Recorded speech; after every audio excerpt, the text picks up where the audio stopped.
There is probably no woman in the Bible as hated as Jezebel. She was a Phoenician princess given in marriage to King Ahab of Israel by her father King Ethbaal of Sidon, probably without any say in the matter. Yet according to 1 Kings, she was a manipulative and deceitful character whose corrupting influence led to the downfall of Ahab's dynasty. Within these same biblical pages, however, an alternate depiction of Jezebel can be gleaned. One of a pious queen who remains faithful to her native religion of Baal and Asherah worship in the face of Elijah's hostility, and a strong wife who makes a name for herself in a nation where the countless consorts and concubines who lived and died were almost always forgotten.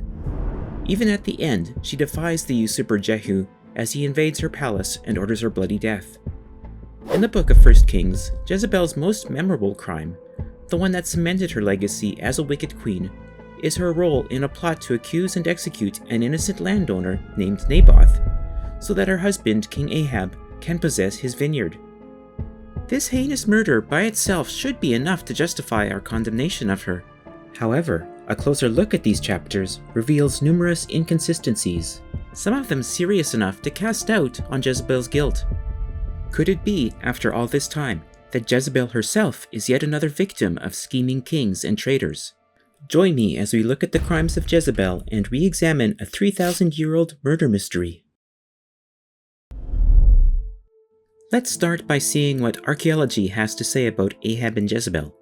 The period that archaeologists refer to as Iron 2A began around 900 BCE with the end of Pharaoh Shawshank's military campaign, which left a political vacuum in Canaan. A powerful kingdom soon emerged in Samaria under King Omri, who was succeeded by his son Ahab. At this time, the Neo-Assyrian Empire was expanding westward, but when Emperor Shalmaneser III decided to invade Canaan in 853, he was opposed at Karkar by a coalition of nations led by Hadadezer of Aram Damascus, Iruleni of Hamath, and Ahab of Israel. Assyrian monuments record this battle as a victory for Shalmaneser, but in reality Shalmaneser was forced to end his campaign, and King Ahab and his allies remained free of Assyrian control. There is no record of any queen named Jezebel during this time, not that any should be expected. Perhaps more importantly, there are no contemporary records to confirm that the king of Sidon around 850 was named Ethbaal. The Jewish historian Josephus cites a lost work by the Greek historian Menander of Ephesus about a king of Tyre named Ithobalos, or Itobal, who reigned around that time. There's no way of knowing what Menander's source was, or if Menander even wrote precisely what Josephus claims. Josephus was, after all, writing with the explicit purpose of proving Jewish traditions to be true. Still, there is no specific reason to doubt that there was such a king whose daughter married King Ahab. Intermarriage would have been an important means of creating the alliances necessary to keep the Assyrians and other enemies at bay. At the very least, Ahab's marriage to a Phoenician princess fits the political situation at the time.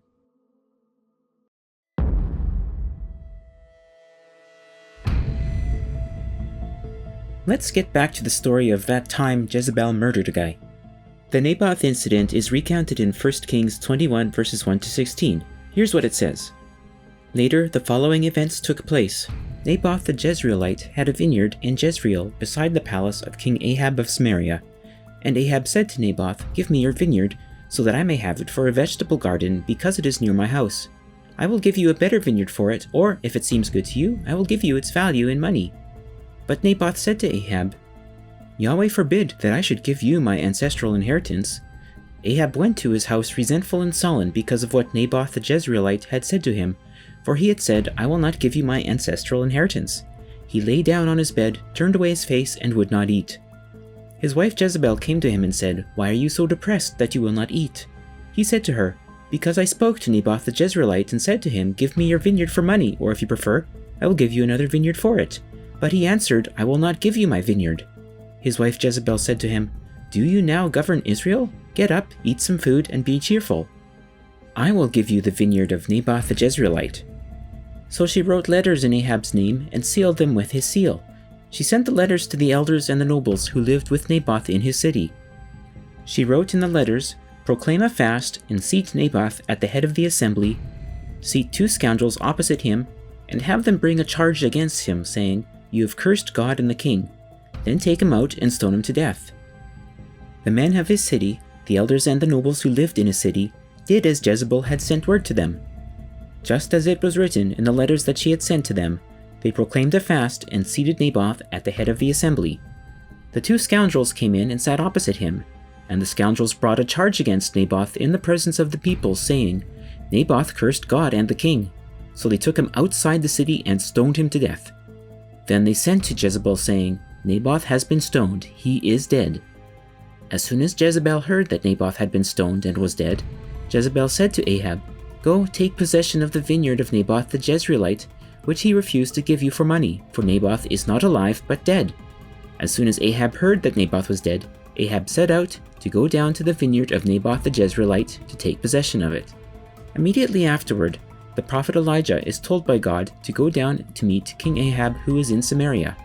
Elijah then delivers an oracle to condemn Ahab and Jezebel and to prophesy the downfall of Ahab's dynasty as punishment. If we take all that as a plain historical account, then it's pretty damning for Jezebel. By all appearances, she is responsible for the death of an innocent man. But let's put on our detective hats and take a closer look at the evidence. There was a popular TV show in the 1970s about a detective named Columbo, who would solve crimes by doggedly pursuing any element of the crime scene that seemed out of place, no matter how insignificant. It was always the minor details that ended up revealing the hidden truth of the mystery. In our case, because all the witnesses are long dead, we must examine the text for clues, particularly the details that don't seem to fit. Is there anything suspicious about this account of Naboth's death? If you are exceptionally astute, you might already have noticed how the plot seems to imitate another well-known Bible story, but we'll come back to that later. For now, there are other questions worth asking.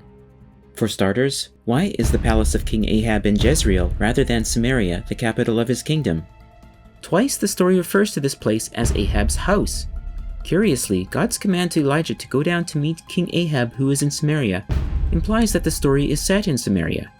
Our confusion about the location of this incident grows when we look at the Greek Septuagint, in which there is no mention of Jezreel. In that version, the entire story takes place in Samaria. Someone seems to have tampered with the story, but which version, if either, is correct? To answer that question, it would help to know a bit more about how the books of Kings were written.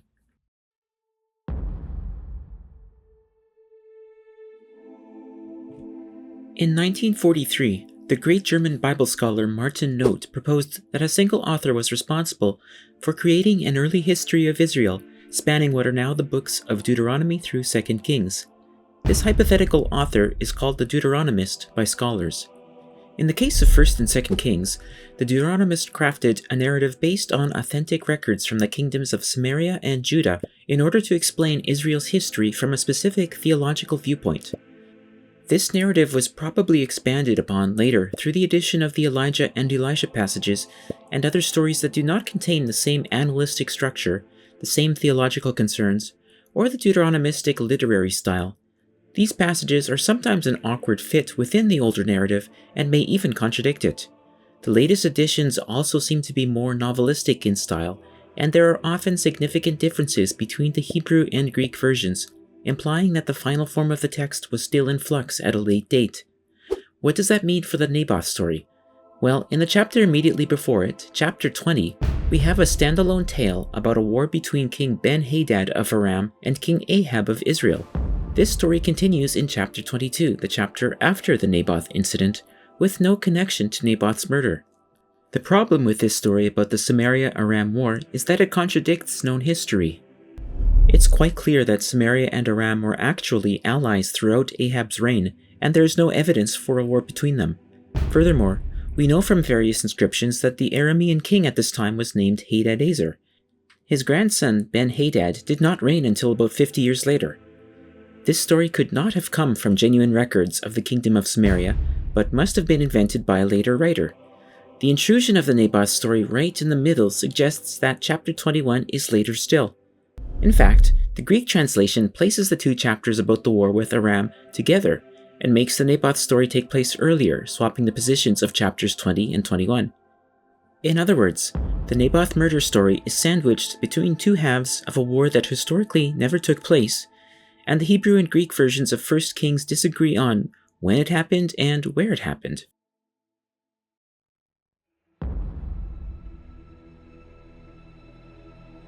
Now let's investigate a key location involved in this crime, Naboth's vineyard. In 1 Kings 21, Naboth's vineyard is located right next to Ahab's palace in the city.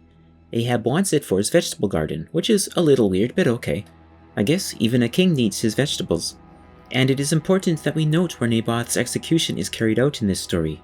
Not at the vineyard, why would it be, but outside the city. City gates were typically the location of judicial proceedings in the ancient Near East, and executions would naturally take place outside the gates rather than within the city proper. The next time the death of Naboth is brought up is in 2 Kings 9. King Joram, son of the now deceased Ahab, has been wounded in battle and is recuperating at Jezreel. Meanwhile, a man named Jehu has been plotting to take over the throne. Joram hears that Jehu is coming, so he and his ally, the king of Judah, ride out in a chariot to meet Jehu. It says they met Jehu at the property of Naboth the Jezreelite. This is somewhat surprising because it implies that Naboth's estate is off in the countryside, far enough away to warrant a chariot ride, and not immediately adjacent to the palace. Anyway, at Naboth's property, Jehu tells Joram that his mother Jezebel is a whore and a sorceress. Then he shoots an arrow at Joram, striking his heart and killing him. Then we have a very strange passage in which Jehu gives his henchmen instructions regarding Joram's corpse. Jehu said to his aide Bidkar, "Lift him and throw him on the plot of ground belonging to Naboth the Jezreelite. For remember when you and I rode side by side behind his father Ahab, how Yahweh uttered this oracle against him.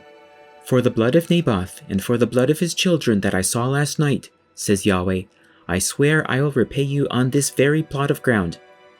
Now therefore lift him and throw him on the plot of ground in accordance with the word of Yahweh." Well now, this story that Jehu just told doesn't hold water. Jehu never rode in a chariot behind Ahab, and the oracle he quotes doesn't match the one spoken by Elijah. As Rob Kerr notes, Jehu received the prophetic word, not Elijah. If the author were familiar with this Elijah tradition, he presumably would have included some reference to it. These verses seem to describe a very different crime in which Naboth and his children were murdered, which simply didn't happen in 1 Kings 21. It also implies that the crime happened at night out at Naboth's property, which seems to contradict the story in 1 Kings 21. Lastly, it's quite notable that Jehu does not connect Jezebel with Naboth's murder, despite his nasty accusations of whoredom and sorcery, which are not corroborated anywhere in Kings. And although Jehu claims to be avenging Naboth's death, it's impossible to tell from the wording whether Joram or his father Ahab is the one being blamed for the crime. Practically every detail of the original Naboth story is called into question here. Where was Naboth's vineyard? Was Naboth murdered in secret at his property at night, or outside the city gates by a lynch mob? Were his children murdered as well, or not? Was Jezebel responsible, or not? And why does this version of the oracle insist that vengeance must take place at the scene of the murder? It's a confusing mess, but one thing is clear. The text does not give us one coherent version of Naboth's murder. Instead, it gives us competing and inconsistent testimonies. If I were Jezebel's defense lawyer, I would be having a field day.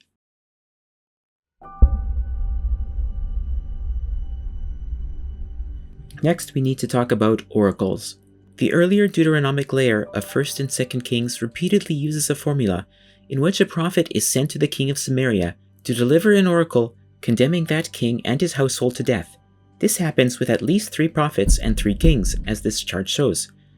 Each oracle contains the same elements and makes the peculiar statement that those who die in the city will be eaten by dogs, while those who die in the field will be eaten by birds.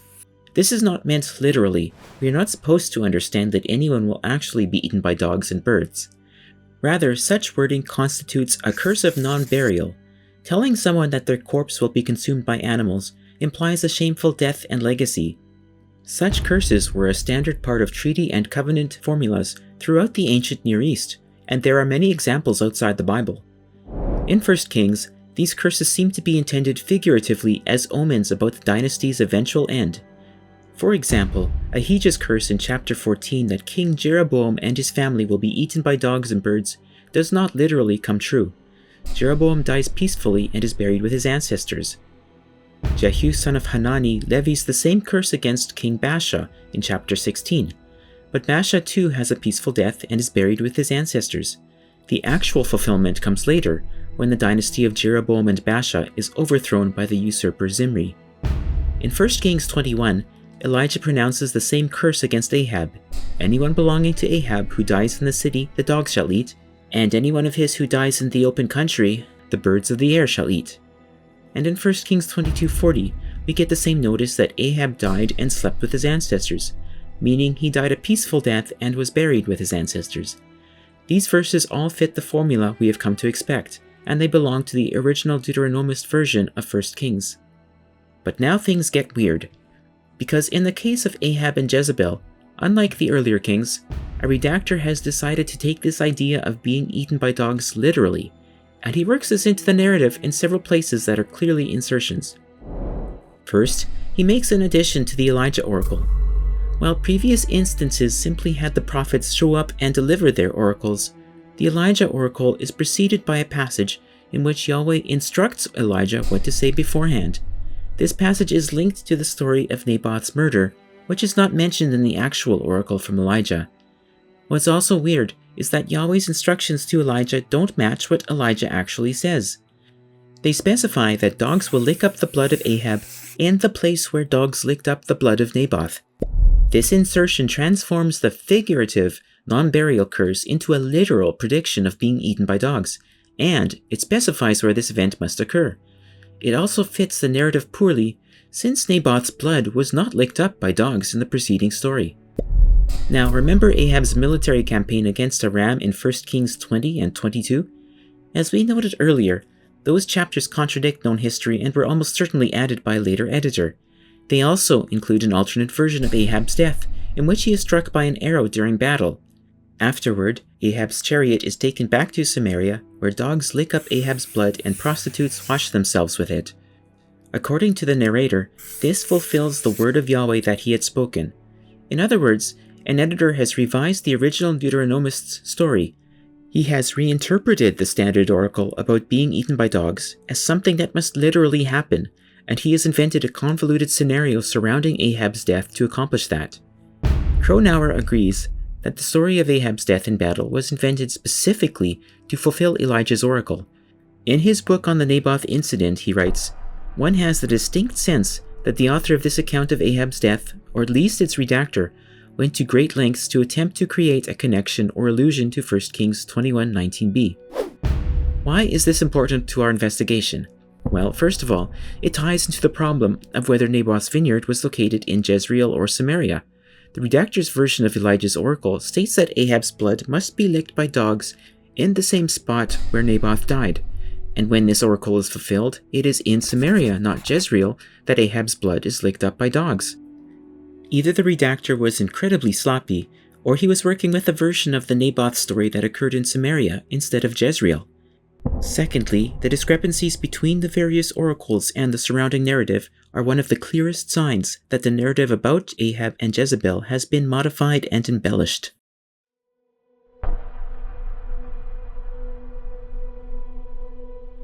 As with Ahab, oracles are the primary means used by the narrative to foreshadow Jezebel's death.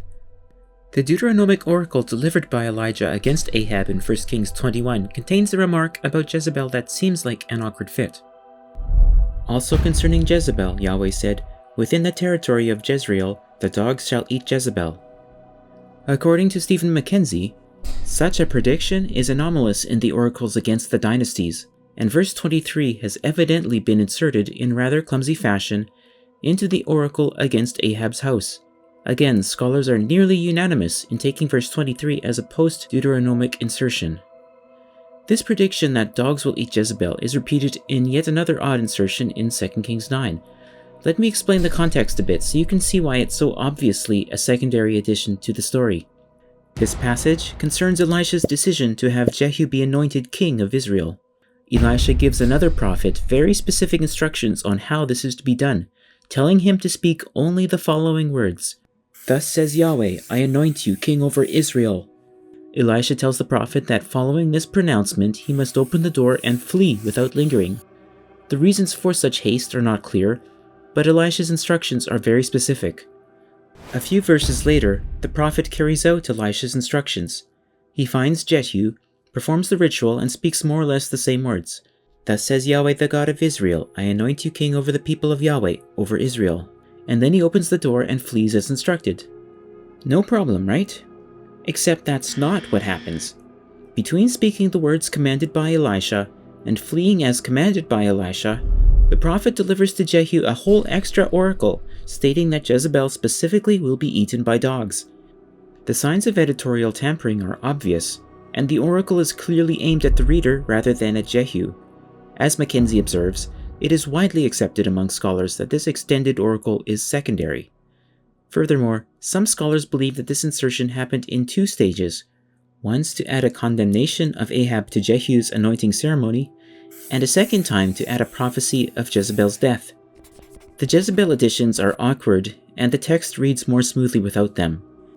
To sum up this rather confusing situation, we have determined so far that 1. The entire story of Naboth's murder in 1 Kings 21 is a late insertion into an earlier narrative that did not necessarily blame Jezebel for Naboth's death.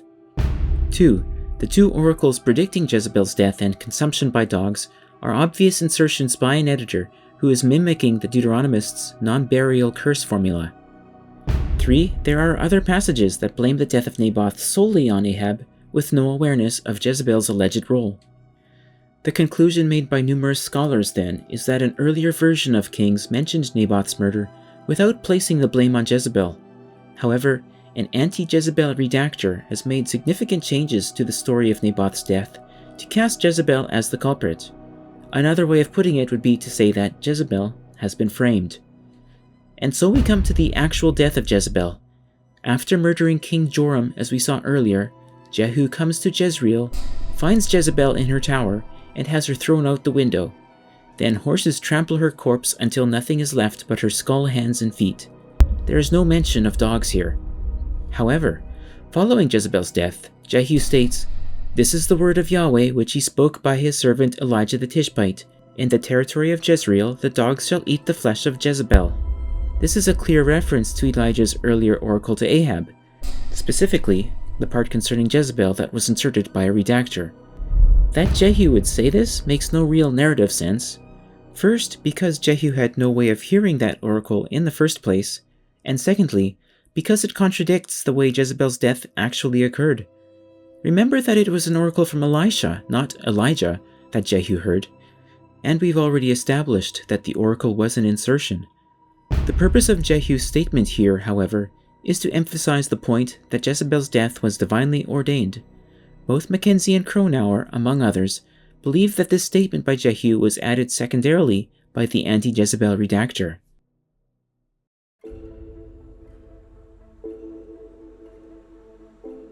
If we accept that the story of Naboth's murder as we now have it was a late modification to the narrative of 1 Kings, then we might ask where it came from. Did it originate as a separate tradition about Naboth and Jezebel, or was it created by the redactor using some other story for inspiration? It turns out, the answer has been staring us in the face, though no one noticed until fairly recently. It's the story of David and Bathsheba. As scholars Patrick Cronauer and Marcia White recently noticed, the two stories have almost exactly the same plot, and it can hardly be coincidence. Let's go through it point by point. David desires Bathsheba, just as Ahab desires Naboth's vineyard. A complication occurs. Bathsheba gets pregnant, which threatens to expose David's adultery, but her husband Uriah refuses to go home and sleep with her, just as Naboth refuses to give up his vineyard. David devises a plan to have Uriah killed and writes down instructions for Joab, just as Jezebel writes instructions to the city nobles for the murder of Naboth. The recipients of these letters carry out their respective orders. Uriah and Naboth are killed. Reports are sent back in writing to David and Jezebel with news of the target's death. David takes Bathsheba as his wife, and Ahab takes possession of the vineyard. Yahweh is displeased and sends the prophet Nathan to David, just as he sends Elijah to Ahab. David and Ahab are condemned by the prophet and threatened with death. David and Ahab both repent of their sin.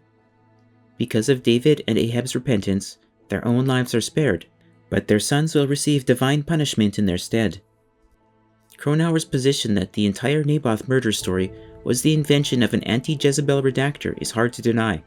In his book-length treatment of the Naboth story, he writes, "I maintain that a Persian period Yehud writer took a text which was already found in the Deuteronomistic history, which contained both an account of a crime committed by Ahab against Naboth and Deuteronomistic accusations and condemnations of Ahab and his dynasty, supposedly for this same crime, and expanded and filled out this composite text with the addition of a parable of his own creation. For my part, I've seen enough evidence to overturn Jezebel's guilty verdict.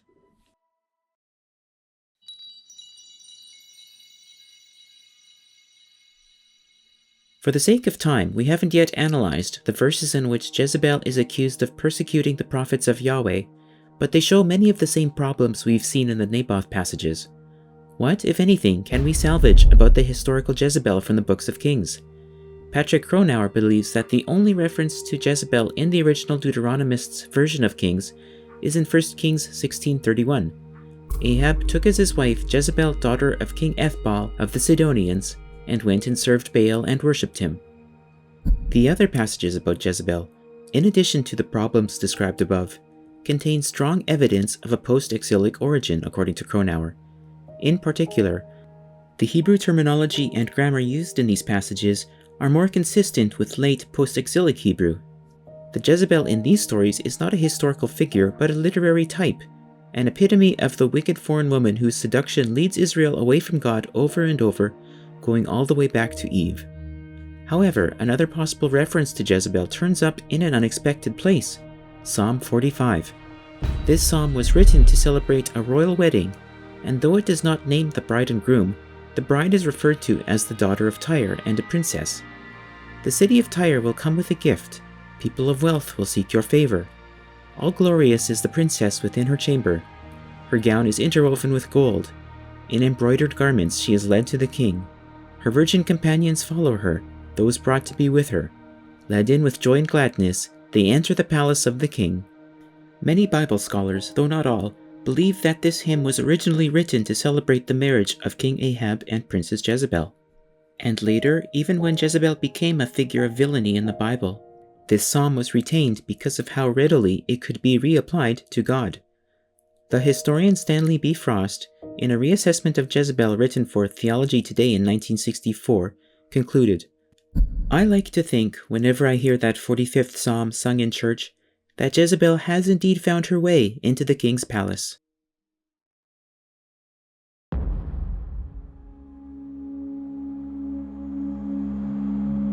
Throughout the story of Jezebel, she faces opposition not only from the story's most powerful characters, Elijah and Jehu, but also from the writer/editor of 1st and 2nd Kings himself, who ensured that his readers would curse her name for millennia to come. But a voice from another corner of Scripture had something else to say. Several generations after Jezebel's time, the prophet Hosea delivered an oracle from Yahweh in condemnation of Jehu's violent tactics, and proclaimed the end of his dynasty through treason in the same manner in which it had begun. "In a little while I shall surely punish the dynasty of Jehu for the blood shed at Jezreel, and I shall put an end to its rule over the state of Israel. It will happen on that day that I will break Israel's bow in the Jezreel valley." It's time readers of the Bible stopped treating Jezebel as the villain of the story, when in reality, so many of the God-fearing men who dominate the narrative of 1st and 2nd Kings committed crimes as bad or worse than what she is accused of. Evil fell upon Ahab in the form of a Syrian sword, and his soldiers returned him to Jezreel, his chariot dripping blood along the way. And there he died. In the place where the dogs licked Naboth's blood, shall dogs lick thy blood. Elijah's words.